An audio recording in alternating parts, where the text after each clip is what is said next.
Dekan Fakultas Pendidikan Agama dan Seni Unhi Denpasar, Ida Bagus Made Merte mengatakan, sebanyak 178 mahasiswa menjalani yudisium kelima yang berasal dari 4 program studi. Yudisium kali ini bertema tunjukkan mutu prestasi kelulusan untuk menghadapi persaingan dalam dunia keilmuan dan pasar kerja. Diikuti oleh mahasiswa asal Bali, Lampung, Medan, Bandung, Jakarta, Sulawesi, dan Jawa Timur. Diharapkan para lulusan Fakultas Pendidikan Agama dan Seni Unhi dapat mengaplikasikan ilmu agama yang didapatnya di bangku kuliah pada lingkungannya di dunia kerja sesuai dengan Dharma Agama dan Swadharma. Lulusan juga dituntut mampu menghadapi kemajuan teknologi untuk penerapan agama dalam ilmu dan dalam seni, serta tidak terkekang oleh tradisi karena akan berubah sesuai oleh perkembangan iptek.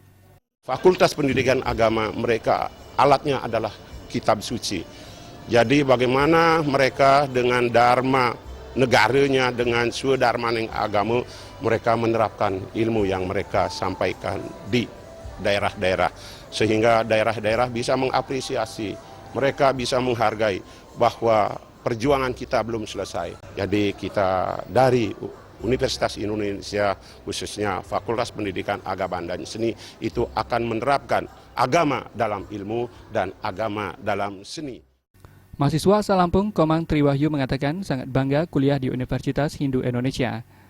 Meski kelahiran Bali dan bertransmigrasi ke Lampung, ia sangat banyak mendapat ilmu tentang agama Hindu di Unhi, yang kelak dapat diterapkan di lingkungan tempat tinggalnya di Lampung.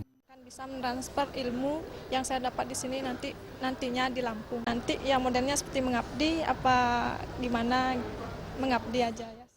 Hal senada disampaikan Ketua Malamilia Alan asal Medan. Menurutnya, masyarakat Bali sangat terbuka terhadap pendatang.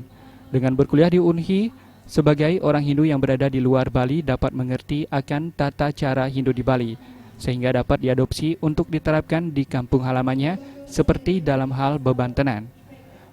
Dalam konsep agama Hindu itu sendiri kan disesuaikan dengan budaya, kan seperti itu. Di mana budaya yang ada di Bali ini mungkin adalah yang bisa kami terapkan di sana. Ragam kebudayaan, apalagi kita rekan-rekan dari mahasiswa tidak hanya dari Bali saja, ada dari luar Bali, tentunya dari seluruh Nusantara yang ikut bagaimana bergabung bersama kami di Unhi. Pada kesempatan ini diserahkan sertifikat serta piagam penghargaan bagi mahasiswa terbaik yang diperoleh oleh I Gusti Panji Jayakusuma dengan IPK 3,98. Rai Suwantara dan Adi Setiawan, Bali TV.